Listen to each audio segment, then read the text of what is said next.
Xin chào các bạn đã đến với kênh Mechazilla.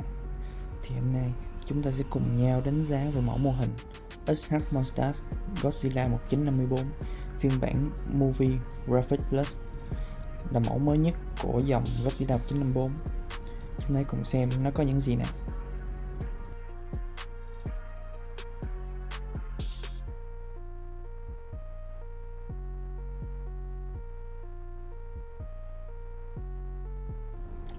Đầu tiên chúng ta sẽ đến với phần Boss Art.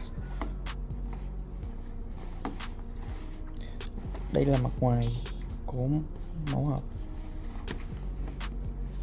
đây là hình bên cạnh. Mặt sau cũng là hình boss của sản phẩm, thông tin về nghệ nhân Yuji Sakai. Wow, trông cũng khá là đẹp đấy. Tiếp theo chúng ta sẽ đến với nhân vật chính Godzilla 1954. Chúng ta sẽ xem qua về tạo hình và nước sơn của em nó. Đầu tiên là phần mặt.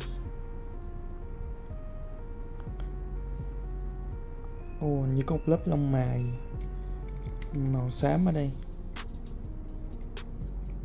Về phần miệng của em nó thì cũng có một lớp sơn bạc. Về phần móng tay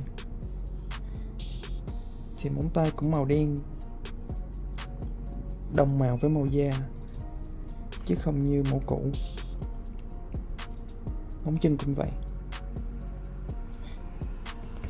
Ở mẫu cũ thì phần móng tay được sơn màu sáng hơn so với da. Đây,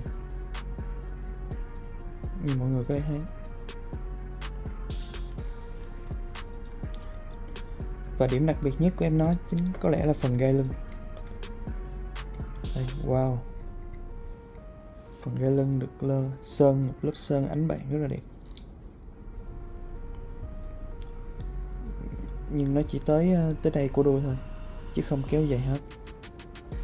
Một điểm khác biệt nữa so với em Godzilla cũ, em Godzilla cũ thì được sơn dọc hết đuôi luôn.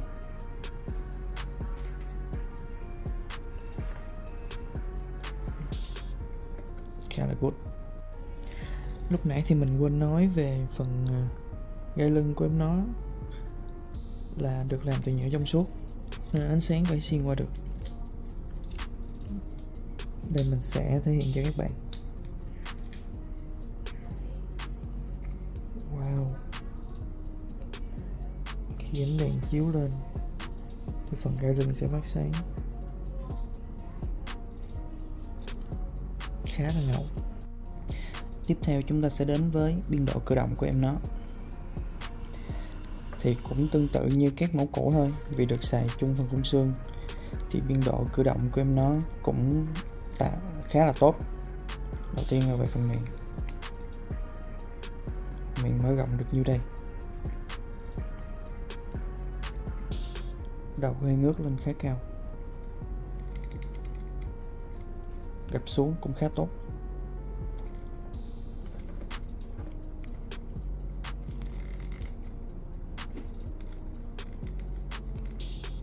Mình cảm giác độ linh hoạt của nó còn được cải thiện hơn khá là tốt so với mẫu cũ nha.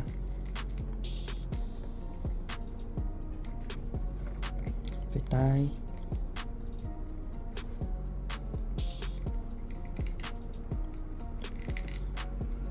lý thuyết thì có thể xoay được 360 độ đấy, nhưng thôi mình không muốn đẩy em nó tới giới hạn đâu. Nói chung là khớp tay khá linh hoạt. Về phần chân cũng rất là linh hoạt.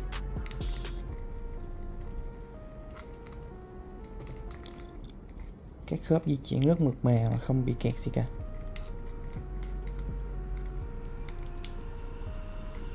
Phần khuỷu chân thì gặp được khá chứ không gặp được quá sâu.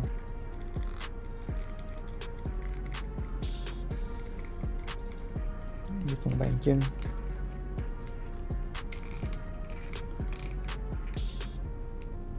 cũng khá là linh hoạt. Bên đây cũng vậy.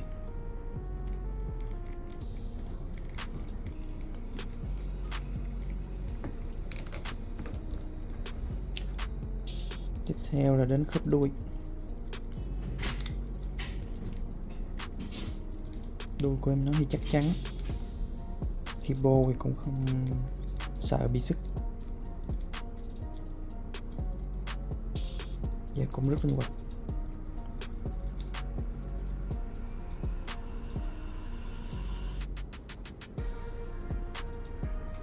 Nói chung về biên độ thì mình đánh giá em nó khá là cao. Lúc nãy mình quên nói về phần khớp hông. Mặc dù nó không được linh hoạt lắm, nhưng nó có thể gặp được như đây, ngửa lên được như đây. Xoay qua hai bên thì không được. Tiếp theo là đến phần phụ kiện. Thì tương tự như các mẫu movie graphics khác, em nó sẽ đi kèm cùng với tấm poster của phim. Thì tương tự như các mẫu khác, poster cũng sẽ được làm bằng giấy cứng. Hiện tại thì mình vẫn muốn bảo quản nó trong bọc hơn, nên là chưa có lôi ra lắp. Wow, phần mặt sau nhìn khá là ngầu. Về đánh giá về phần QA của em Godzilla 1954 này thì vẫn tương tự như em cũ thôi. Mọi thứ đều được làm khá tốt. Các khớp cử động rất là linh hoạt. Nước sơn thì không có lỗi và được sơn rất đẹp. Mình nghĩ trong thời gian gần đây thì Bandai đã cải thiện về vấn đề này rồi, nên các mẫu mới sau này mình rất là yên tâm về vấn đề QA. Very good. Tổng kết lại về phần ngoại hình và màu sơn thì nó đã được làm rất tốt. Màu sơn đẹp và nét, ngoại hình cũng được bám sát phim, qua đó tạo nên một cảm giác rất là iconic. Em Godzilla như được bước từ trong phim ra ngoài đời thật vậy. Còn về biên độ thì ngay từ các mẫu cũ của em nó thì biên độ đã khá tốt, nên đối với mẫu này thì tất cả ưu điểm vẫn giữ nguyên. Mình còn có cảm giác biên độ đã được cải thiện thêm một tí, như ở phần khớp cổ và khớp hông. Còn về phụ kiện thì chỉ có một tấm poster phim tặng kèm. Nếu so với phiên bản kỷ niệm 70 năm thì thật sự không có tuổi để so sánh. Tuy nhiên nếu dùng để trưng bày chung với mô hình thì cũng tạm ổn, thà có còn hơn không vậy. Đối với phần QA thì thật sự những năm gần đây Bandai đã khắc phục khá tốt. Các mẫu mới mình mua thì thường không gặp lỗi gì nhiều, nên trải nghiệm vẫn rất mượt mà. Không biết đối với các bạn thì sao? Tóm lại, mình nghĩ em nó vẫn rất đáng giá khi có mặt trong bộ sưu tập của các bạn, vì màu sơn độc đáo và ấn tượng, mang đến phong cách phim trắng đen ra ngoài đời thật. Mình không có gì để chê đối với em này cả. Very good. I got nightmares in my head, I fear that the thoughts build up until I can't hear, that my mind fills up into a creature, and it haunts me somewhere much deeper. Anxiety filling up every space, no privacy. And silently, it could build and build until you finally see. Whoa, it's taking over, damn no closure, moving closer. No exposure, I just wanna be a loner. Some can't stay sober, looking over all their shoulders, like moving boulders just to get out of